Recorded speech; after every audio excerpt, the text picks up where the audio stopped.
सभी दोस्तों को नमस्कार। दोस्तों, सच के साथ सुभाष सैनी सीधा लाइव जो है दोस्तों कुरुक्षेत्र से। और मेरे बीच में जो बैठे हैं एडवोकेट भी हैं और कांग्रेस के वरिष्ठ नेता भी हैं, लक्ष्मीकांत शर्मा जी। इनसे मेरी सीधी बातचीत रहेगी, बढ़ती महंगाई, घटते रोजगार। तो सबसे पहले तो स्वागत है लक्ष्मीकांत जी वैन न्यूज पर आपका। बहुत बहुत मेहरबानी भाई। सर, ये बताइए कि जो महंगाई अभी दिन प्रतिदिन बढ़ रही है, पेट्रोल के दाम लगाओ, डीजल के लगाओ, गैस के लगाओ, लगातार जो है दामों में बढ़ोतरी होती ही जा रही है। आम आदमी जो है बिल्कुल पिस चुका है। आप क्या कहेंगे इस विषय पे? देखिए सुभाष भाई, जहाँ तक बढ़ती महंगाई का मामला है, घटते रोजगार का मामला है, बहुत बढ़िया विषय और बहुत बड़ा प्रश्न आपने किया है जी। ये दोनों जो प्रश्न है एक दूसरे से जुड़े हुए हैं। और जो मामला बनता है कि बढ़ती महंगाई और घटता रोजगार, बड़ी अजीब सी हालात में हिंदुस्तान के अंदर आज देख रहा हूँ। मुझे ऐसा लगता है कि नरेंद्र मोदी के नेतृत्व में जो भारतीय जनता पार्टी की सरकार काम कर रही है, वैसे तो ये भी कह सकते हैं कि भारतीय जनता पार्टी की कोई सरकार नहीं है, ये नरेंद्र मोदी की सरकार है। क्योंकि भारतीय जनता पार्टी का जो शब्द है वो इस सरकार से गायब है। यहाँ पर सिर्फ मोदी का नाम चलता है और मोदी की बात चलती है और जो मोदी कहता है वही होता है साहब। वहां पर कोई लोकतंत्र की, मैं कहता हूँ कि भारतीय जनता पार्टी के अंदर लोकतंत्र की भी धज्जियां नरेंद्र मोदी साहब ने उड़ाई हैं। सिर्फ एक व्यक्ति जो फैसला लेता है उसी को पूरी जो है उनकी जमात है वो मानती है। और मैं मानता हूं कि कहीं ना कहीं इस देश को जो भुगतना पड़ रहा है, जो दौर है इस देश के अंदर तबाही और बर्बादी का जो दौर है, वो सिर्फ इसी वजह से है कि आज लोकतंत्र नहीं है, तानाशाही से सरकार चल रही है और एक आदमी की सरकार चल रही है। बढ़ती महंगाई का मामला आप देख लीजिए साहब कि आज की डेट में 92 रुपए के करीब कुरुक्षेत्र में पेट्रोल का रेट है, 82 रुपए के करीब डीजल का रेट है। और अगर बाहर निकले पूरा ओवरऑल हिंदुस्तान के अंदर 100 रुपए से ज्यादा पेट्रोल का रेट जा चुका है जी। और करीब करीब 90-92 रुपए का डीजल का रेट है। अभी अभी जो आज सुबह में जब खबर देख रहा था कि 25 रुपए सिलेंडर प्रति सिलेंडर फिर बढ़ा दिया गया है सरकार द्वारा। करीब करीब 850 रुपए का रेट मैंने भी देखा है कि 850 रुपए का सिलेंडर वो आज गैस का हो चुका है। तो आप, मुझे ऐसा लगता है कि नरेंद्र मोदी साहब कहीं ना कहीं हिंदुस्तान की जनता की, आम आदमी की परीक्षा ले रहे हैं कि वो कितना निचुड़ सकता है। जनता का शोषण है, ये सिर्फ जनता का शोषण है। और मुझे लगता है कि जिस तरीके से प्रधानमंत्री जिस तरीके से पार्लियामेंट के अंदर हर मुद्दे पर हंसते हैं, किसान का मामला आता है, जान जाने का मामला आता है तो उसको हंस करके टाल देते हैं, डीजल पेट्रोल का मामला आता है तो प्रधानमंत्री उसको हंस करके टाल जाते हैं। जो प्रधानमंत्री की कुटिल हंसी है, मैं उसको कुटिल हंसी कहूंगा, कि संसद के अंदर विपक्ष के सवालों का जवाब देने की बजाय, जनता के सवालों का जवाब देने की बजाय प्रधानमंत्री जी कुटिल मुस्कान वहां पर फेंकते हैं। वो कुटिल मुस्कान इस बात का परिचायक है कि देखो मैंने हिंदुस्तान की जनता का क्या हाल कर दिया। कि पहले 2014 में आए, उसके बाद एक देश को बेचने का दौर शुरू किया, फिर पुलवामा हुआ या करवाया, अभी तक उसका मामला सामने आया नहीं है। क्योंकि पुलवामा एक ऐसी घटना है जहां जिसका आज तक भी कोई जांच नहीं है, कोई उसका आज तक रिजल्ट नहीं है कि क्यों हुआ, कैसे हुआ, किसने कैसे किस तरीके से हुआ ये। तो मुझे लगता है कि उसके अंदर लोगों को मोबिलाइज करके, उनकी भावनाओं से खेल करके नरेंद्र मोदी सत्ता में आते हैं 2019 में। 2019 में सत्ता में आने के बाद नरेंद्र मोदी का रौद्र रूप अब देखने को मिलता है कि वो हर मुद्दे को बड़ी कुटिल मुस्कान के साथ टाल जाते हैं। 100 रुपए पेट्रोल, 90 रुपए डीजल, 850 रुपए के आसपास जो है गैस का सिलेंडर। और देखिए साहब, कमाल तो इस बात का है कि सरकार पिछले 15 दिन में 4 बार गैस के दाम बढ़ा चुकी है जी। 15 दिन के अंदर 4 बार गैस के दाम बढ़ना मेरे ख्याल से विश्व रिकॉर्ड होगा। बिल्कुल नवंबर दिसंबर से लेकर के और अब फरवरी जो खत्म हुई, आज 1 मार्च है, इन 2 महीनों 3 महीनों के अंदर 250 से 275 रुपए सिलेंडर का रेट बढ़ा है। मेरा सवाल सिर्फ यहां सरकार से इतना है कि आखिर क्या, किस चीज की इंतहा आप करना चाहते हो। मैं साथ में उन लोगों को भी ढूंढ रहा हूं जो इनकी समृद्धि डाली थी, वो नाच चूड़ियां लेकर के घूमती थी, नाचती थी। जब 37 पैसे पेट्रोल का रेट बढ़ता है, 20 पैसे डीजल का रेट बढ़ता था। जब यूपीए की सरकार थी 2014 तक 65 रुपए तक मैक्सिमम पेट्रोल का रेट गया था और करीब करीब 50-55 के बीच में डीजल का रेट होता था। 350-400 के बीच में गैस का सिलेंडर मिलता था। उस वक्त जब 10 पैसे रेट बढ़ जाता था, 15 पैसे रेट बढ़ जाता था, तब भारतीय जनता पार्टी के लोग नंगे होकर के प्रदर्शन किया करते थे और चूड़ियां लेकर के प्रदर्शन किया करते थे, प्रधानमंत्री को चूड़ियां भेजते थे। सवाल इस बात का है कि आज उनकी हद देखिए आपकी, उसको बेशर्मी कहें, नालायकी कहें, क्या कहें, कि आज वो लोग खामोशी से सत्ता का भोग कर रहे हैं। लेकिन सरकार का ये भी कहना है कि जो अब की बार ये डीजल, पेट्रोल, गैस के जो रेट बढ़ रहे हैं पिछली सरकारों की देन है। अभी पीछे ये सवाल, ये तो नरेंद्र मोदी साहब को फोबिया है साहब।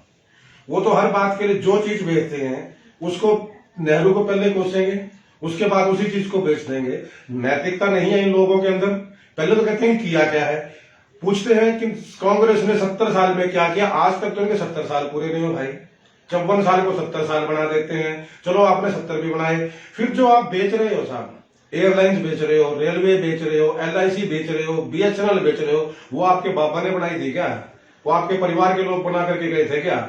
जो कांग्रेस ने बनाया वो कांग्रेस इन्होंने बेच दिया। अब मैं कल कहीं बैठा था, 2-4 लोग बैठे थे, वहां पे मजाक का विषय भी था और प्रधानमंत्री पर एक तंज भी था कि प्रधानमंत्री से पहले पूछा करते थे कि कांग्रेस ने 70 साल में क्या किया, कांग्रेस ने 70 साल में क्या किया, तो लोग बता देते थे, कुछ बात चलती थी तो लोगों में क्यूमर थी। अब लोग जब प्रधानमंत्री नरेंद्र मोदी कहते हैं कि कांग्रेस ने 70 साल में क्या किया, तो हिंदुस्तान का जनमानस कहता है कि मत बोलना, कुछ मत बोलना, मत बताना, क्योंकि जो तुम बताओगे वही मोदी साहब बेच देंगे। तो ये जो नारा था ना कि 70 साल में क्या किया, शायद ये नारा मोदी साहब ने इसीलिए दिया था कि जो भी पता चले उसको बेच दो। मैं यहाँ महंगाई की बात करता हूँ कि नरेंद्र मोदी साहब ये एक बात तो बताएं कि कम से कम कि किस तरीके से कांग्रेस जिम्मेदार है, किस तरीके से। जब यूपीए की सरकार थी, मैं वही बात आपको बता रहा था कि ये जो लोग थे, स्मृति ईरानी थी, एक यहाँ का गब्बर टब्बर था, अरुण जेटली जी हुआ करते थे, आज वो स्वर्गवासी हैं, सुषमा स्वराज जी थी, वो स्वर्गवासी हो चुकी हैं, और इनके और भी जो नेता है, राजनाथ सिंह जी जे तख्तियां लेकर के सड़क पर बैठ जाया करते थे, गैस सिलेंडर लेकर के बैठ जाया करते थे। तो कांग्रेस की क्या रणनीति रहेगी? वो तो चलो पुराने समय में आपने बताया कि वो लोग सड़कों पर आते थे, नग्न अवस्था में आते थे। उसमें गृह मंत्री जो अनिल विज जी हैं, उनकी भी तस्वीरें सोशल मीडिया पर काफी वायरल हुई हैं, जब वो पुराने टाइम में जब वो तख्तियां लेकर आए थे या जलसे के लिए आए पेट्रोल के खिलाफ। लेकिन अभी जो है कांग्रेस भी चुप है इस तरह से। तो जी नहीं साहब, कांग्रेस कहीं चुप नहीं है। कांग्रेस पूरे देश के अंदर प्रदर्शन कर रही है। उसी कड़ी में 24 तारीख को, जो 24 फरवरी गई है, कुरुक्षेत्र जिला मुख्यालय पर भी इस महंगाई को लेकर, बड़े डीजल पेट्रोल के रेट को लेकर के प्रदर्शन किया गया है। कांग्रेस, अब साहब देखिए, कांग्रेस सरकार में तो नहीं है जी, करना तो सरकार को पड़ेगा। ये तो लोग बेहाई के साथ बोल देते हैं कि कांग्रेस करेगी। भैया कांग्रेस को करना, हाँ कांग्रेस कर सकती है। आप सत्ता छोड़िए, आप सत्ता से बाहर चलिए, कांग्रेस करेगी। हम करेंगे महंगाई कम। हमने पहले भी की है, पहले भी हमने सारी देश की अर्थव्यवस्था को संभाला है, सब कुछ संभाला है, हम फिर संभालेंगे। और आज अगर आप नहीं छोड़ोगे, 2024 में कांग्रेस संभालेगी भैया। लेकिन जो लोग ये कहते हैं कि हमारे बस का नहीं है, हम कुछ नहीं कर सकते, देखिए कमाल की चीज है। सरकार के मंत्री, मैंने भी कहा था कि शायद ये जनता से खिलवाड़ कर रहे हैं, जनता से खेल रहे हैं। जैसे कहते हैं कि बिल्ली चूहे के साथ खेल खेल के उसको मारती है। नरेंद्र मोदी साहब जनता से खेल खेल कर, जनता से खिलवाड़ करके उसको खिलौना बना करके मारना चाहते हैं। बड़ी बेशर्मी के साथ सरकार के मंत्री जवाब देते हैं कि विकास के लिए डीजल और पेट्रोल के रेट बढ़ना बहुत जरूरी है। साहब देखिए, विकास के लिए, इसका मतलब ये हुआ कि 2014 तक जब 10-20 पैसे बढ़ जाते थे पेट्रोल डीजल के रेट में, तब आपको विकास नहीं होना चाहिए, आपको विकास नहीं चाहिए था, तब आप चाहते थे कि विकास ना हो। आज जब पूरे देश में हाहाकार मची हुई है, हर आम आदमी चिल्ला रहा है, चीख रहा है कि रोजगार नहीं है। अभी आपने कहा था कि बढ़ती महंगाई, घटते रोजगार, छोटा व्यापारी, दुकानदार सब तबाही के कगार पर बैठे हैं। लोगों के धंधे बंद हो चुके हैं। दुकानें 7 बजे कुरुक्षेत्र जैसे शहर में बंद होना शुरू हो जाती है शाम को। तो उसके ऊपर एक तो ये बात, और दूसरा आप day by day diesel petrol आप क्यों नहीं बढ़ा? ये सरकार पेट्रोलियम मंत्री ने, अभी कल का है, सोशल मीडिया पर भी काफी वायरल हो रहा है, पेट्रोलियम मंत्री ने यह कहा कि जो दाम है वो सर्दी के कारण बढ़ रहे हैं। यार इनके मानसिक दिवालियापन का इलाज कहीं नहीं हो सकता। ये लोग मानसिक रूप से विकलांग हैं, जहां तक मेरा ख्याल है। बट डीजल के और पेट्रोल के रेट बढ़ने के साथ, गैस के रेट बढ़ने के साथ सर्दी और गर्मी का क्या मामला है तो वो बता देता भाई। उनका कहना यह है कि गर्मियों में रेट कम हो जाएंगे। नहीं, वो सर्दी में ज्यादा कैसे हो गए तो बता दे कम से कम। और गर्मी अब आई फरवरी में, अभी फरवरी में जो ये पिछला हफ्ता गया है, लास्ट हफ्ता जिसको फरवरी का बोलते हैं, वो गर्मी का शुरू हुआ है, उसमें तो 25 रुपए तो आधी बढ़ गए हैं और रेट बढ़ गए हैं। आज कल भी पेट्रोल और डीजल के दाम बढ़े गर्मी शुरू होने के बाद। और दूसरी बात ये, मोर ओवर, क्या पेट्रोलियम मंत्री इस बात का जवाब देंगे कि डीजल और रेट बढ़ने का गर्मी और सर्दी के साथ क्या ताल्लुक है? दूसरी बात, क्या सरकार के मंत्रियों में तालमेल नहीं है? क्या सरकार के मंत्रियों को ये नहीं पता कि एक मंत्री कुछ बोलता है, दूसरा मंत्री कुछ बोलता है? एक मंत्री का बयान मैं देख रहा था साहब, वो कहते हैं कि विकास करवाने के लिए जरूरी है। अब वो विकास के लिए जरूरी है तो क्या आज विकास के लिए रेट बढ़ रहे हैं तो गर्मी आ जाएगी तब विकास नहीं करना, तब आप रेट बढ़ाओगे? अब चाहते क्या हो, ये एक बात स्पष्ट कर दीजिए साहब कि हम जनता को यहां धकेलना चाहते हैं, जनता को नरक में धकेलना चाहते हैं, हम जनता को तबाह करना चाहते हैं। आप लोगों को एक बार बता दीजिए ताकि लोग जो है वो मानसिक रूप से तैयार हो सके इस बात के लिए। लेकिन पेट्रोलियम मंत्री ने अभी ये भी बयान दिया, 2 दिन पहले सोशल मीडिया पर भी वो चला है कि कच्चे तेल के रेट बढ़ रहे हैं। भैया मेरे अब मैं आपको ये भी बता दूं, ये सारा मामला दो तरीके से देखा जाएगा। 2014 तक $150 प्रति बैरल से ज्यादा का कच्चा तेल का मामला था। $150 प्रति बैरल ये उस टाइम पे था, 2014 तक। उस वक्त हिंदुस्तान में 65 रुपए से तक पेट्रोल था और 50-55 के बीच में डीजल हुआ करता था, जब $150 प्रति बैरल तेल कच्चा तेल था। आज इंटरनेशनल मार्केट में $62 प्रति बैरल, यानी कि करीब 2.5 गुना नीचे, कम से कम 2.5 गुना नीचे कच्चे तेल के रेट आए हैं। और डीजल और पेट्रोल जो हमारे यहाँ बिकता है वो पहले से डबल रेट हो गए हैं। गैस का सीधा 100% बढ़ जाता है। तो क्या इस बात का क्या ताल्लुक, क्या बताना चाहेंगे वो किस बात में मामले में? रेट तो 2.5 गुना कम होना चाहिए था, लेकिन हकीकत क्या है साहब, ये जो हमारे दो का मामला चल रहा है ना, इसमें भी कहीं ना कहीं अंबानी साहब का खेल है। क्योंकि आप रिलायंस के पेट्रोल पंप भी हैं, रिलायंस पर तेल कच्चे तेल की मार्केट पर है, रिलायंस का भी कहीं ना कहीं मामला आता है। उनके जो अधिक स्वामित्व में वो कच्चा तेल आता है, वहां पर आप उनको लाभ देने के लिए, उनको फायदा पहुंचाने के लिए हिंदुस्तान के गरीब को मार रहे हैं। दूसरी बात, मेरा आपके माध्यम से ये प्रश्न एक और सरकार से है, जब आपने पूरे हिंदुस्तान में जीएसटी लागू कर दिया तो डीजल पेट्रोल पर जीएसटी लागू क्यों नहीं होता? सरकार के खुद के टैक्स इतने हैं, राज्य सरकार के हैं, केंद्र सरकार के हैं, वो टैक्स ही खा के हिंदुस्तान की जनता को दो। भैया जब आपने जीएसटी पूरे हिंदुस्तान में हर चीज पर लागू कर दिया तो डीजल पेट्रोल पर जीएसटी क्यों नहीं लागू करते? आज की डेट के अंदर जो ये पेट्रोलियम मंत्री की आप बात कर रहे हो, 28 रुपए जो लीटर है कच्चा तेल हिंदुस्तान में पड़ता है, 28 रुपए लीटर, जो अब अंतरराष्ट्रीय मार्केट की बात हम करते हैं। अब कुछ सरकार टैक्स लगा ले स्टेट के, कुछ लगा ले केंद्र के। अगर इन उद्योगपतियों को छोड़ दे और सरकार ये समझे कि वो खुद तेल उपलब्ध करवाएगी भारत, क्योंकि अब दिक्कत ये होगी ना कि सरकारी कंपनियों को बेच रहे हैं नरेंद्र मोदी साहब। अगर ये सारा मामला भारत पेट्रोलियम के अंदर दे दो, जीएसटी में ले आओ, यही डीजल और पेट्रोल 40 से नीचे आएगा, 100% आएगा। इनके जो बाबा थे सलवार बाबा जिनको जब कहते हैं आजकल लोग, वो भी तब बड़े चाव से पूछा करते थे बैठ के कहीं ना कहीं चैनलों पे, बच्चों 35 रुपए लीटर वाली तेल वाली सरकार चाहिए या 65 रुपए वाली चाहिए? भैया बच्चों ने 35 रुपए वाली चुनी थी, लेकिन क्या 100 रुपए लीटर वाली सरकार आप देख रहे हैं? अब वो बाबा कहीं नजर नहीं आते। अन्ना हजारे जी एक बड़े हिंदुस्तान के नेता थे, कहते थे कि उन्होंने तो सारा हिंदुस्तान बदल दिया। आज वो अन्ना हजारे चोरों की तरह मुंह छुपा करके बैठे हैं। वो भी कहते थे 35 रुपए लीटर तेल मिलेगा, भारतीय जनता पार्टी आएगी तो। लेकिन यहाँ तो साहब 60 से भी डबल आप पहुंचा रहे हो। तो सवाल सिर्फ इसी बात का आता है साहब कि इन लोगों ने सिर्फ एक लाइन में मैं एक बात कह सकता हूं कि भारतीय जनता पार्टी तो क्या कहे, नरेंद्र मोदी साहब की सरकार में सिर्फ एक मैनिफेस्टो बनाया है कि हिंदुस्तान की आम आदमी को कैसे खत्म करना है। ये गरीबी खत्म करने की बात करते थे, इन्होंने बड़ा अच्छा चुन लिया कि गरीब को खत्म कर दो, उनकी जमीनें लेकर के अमीरों को दे दो, गरीब अपने आप खत्म हो जाएगा, गरीबी अपने आप खत्म हो जाएगी। तो इस तरीके से सरकार काम कर रही है। रोजगार का जहां तक विषय आता है साहब, आपने रोजगार का जिक्र किया, हिंदुस्तान का युवा सड़कों पर है। 2 करोड़ प्रति वर्ष रोजगार देने की बात प्रधानमंत्री ने कही थी बनने से पहले। नरेंद्र मोदी ने कही थी कि 2 करोड़ युवाओं को हर साल रोजगार दिया जाएगा। कितने लोगों को रोजगार दिया? श्वेत पत्र जारी कर दे सरकार, बताइए कितनों को दिया? अभी ताजा घटनाक्रम है, अभी 2 दिन पहले की बात है, मैं खुद लाइव हुआ कुरुक्षेत्र से। तो हजारों युवा जो है फौज की भर्ती के थे, लेकिन अचानक से उनकी जो है भर्ती ही रद्द कर दी, नए नोटिफिकेशन नए बच्चों के लिए निकाल दिए।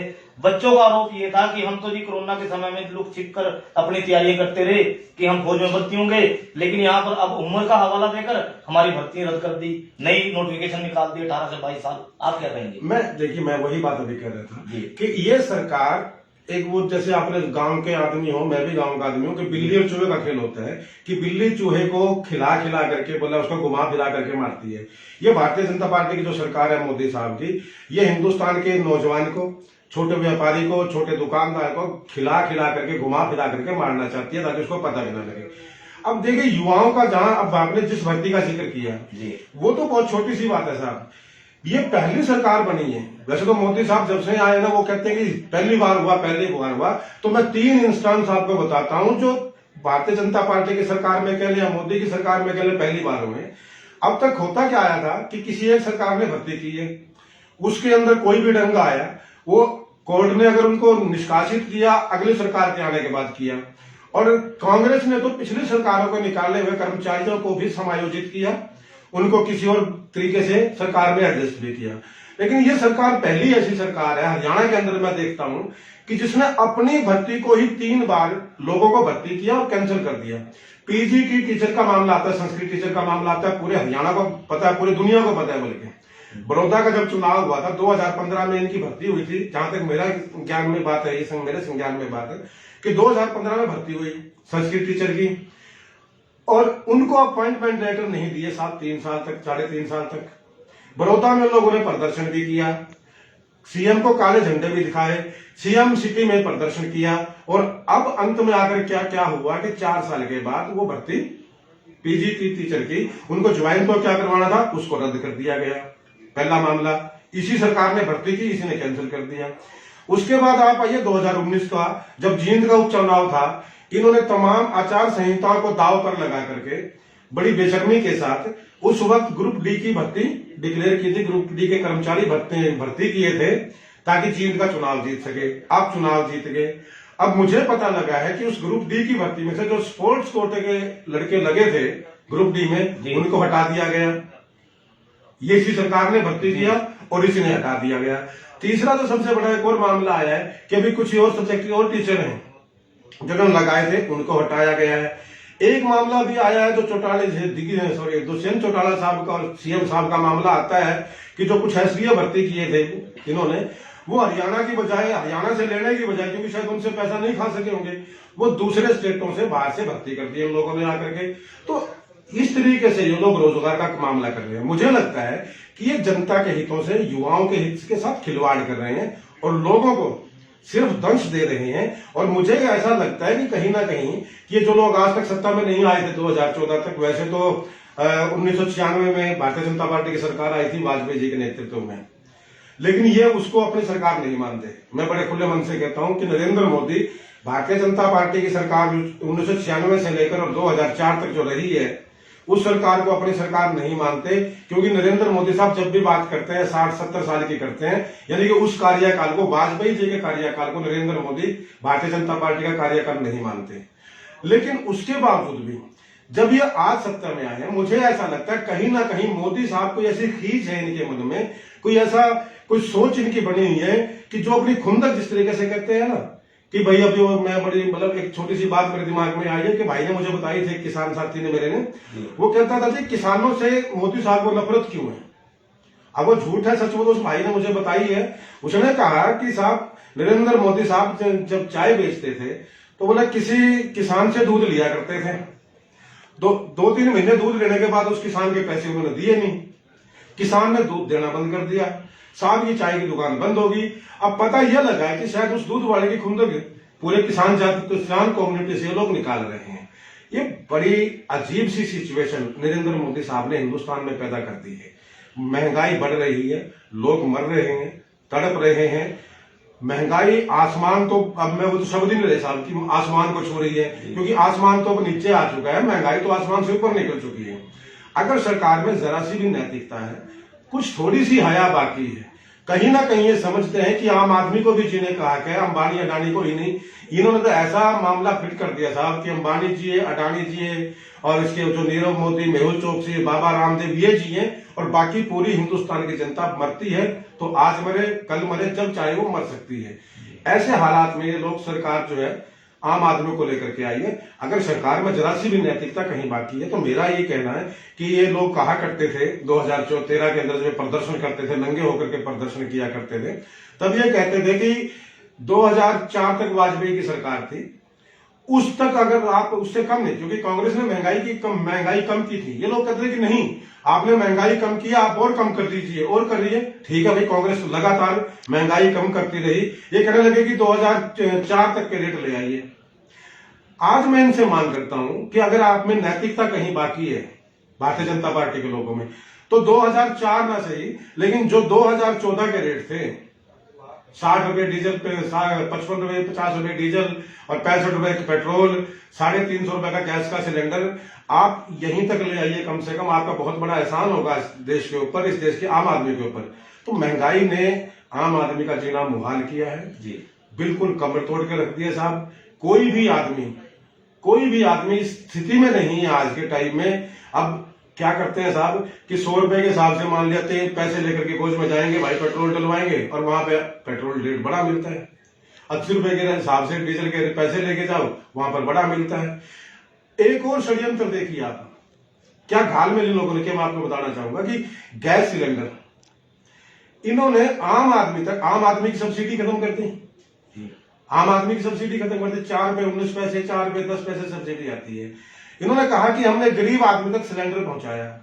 यार, अब सिलेंडर पे रोटी बनेगी क्या? खाली सिर्फ सिलेंडर रखा है, उसके ऊपर रोटी बना देंगे, सिलेंडर के ऊपर रख के रोटी बनेगी?